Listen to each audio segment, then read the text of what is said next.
Les warrants sont des produits financiers. Ils donnent le droit d'acheter ou de vendre un actif financier à un prix déterminé et jusqu'à une date définie. Il existe deux types de warrants, le call et le put. Le call est une option d'achat, le put une option de vente.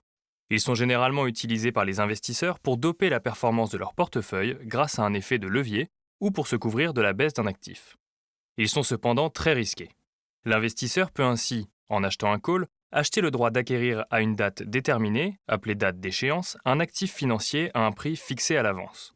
L'actif financier en question est le sous-jacent du warrant, et le prix déterminé à l'avance s'appelle le prix d'exercice. Mais pour exercer ces warrants, il faut aussi tenir compte de la parité. Celle-ci représente le nombre de warrants nécessaires pour faire valoir un droit d'exercice sur un seul support. L'investisseur qui détient le titre en portefeuille peut, grâce au put warrant, prévoir de vendre cet actif à un prix déterminé afin de se prémunir contre la baisse de celui-ci. Prenons Jacques au 1er juin. Il possède des actions Delta qui valent 13 euros. Il pense qu'elles vont baisser prochainement et veut se prémunir contre cette baisse. Il va donc acheter des puts warrants. Il se donne ainsi le droit de les vendre quand il le souhaite à un prix fixé à l'avance. Il fixe comme prix d'exercice 10 euros, à la date d'échéance du 1er septembre. Le sous-jacent de son put est donc l'action Delta. La parité est de 1 action pour 10 warrants. Jacques possède 1000 actions dans son portefeuille, il doit donc acquérir 10 000 warrants pour les couvrir. Si le cours de ces actions Delta baisse, la valeur du put warrant va s'apprécier. La perte réalisée sur une action peut donc être compensée, du moins partiellement, par la hausse du put warrant.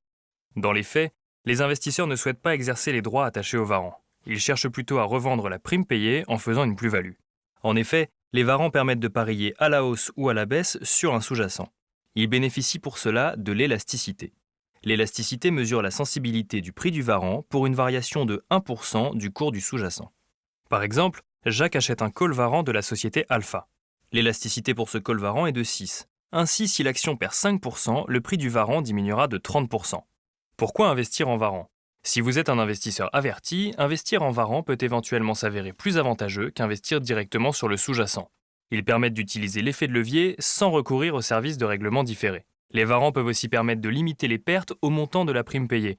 En effet, on ne peut perdre plus que son investissement initial dans le cas des warrants. Enfin, pour les investisseurs intéressés par les marchés étrangers, ils permettent de parier à la hausse ou à la baisse d'actifs étrangers sans surcoût. Il ne faut cependant pas négliger le caractère risqué des warrants. En effet, l'investisseur peut perdre l'intégralité de son investissement initial si le sous-jacent varie à l'inverse de son option.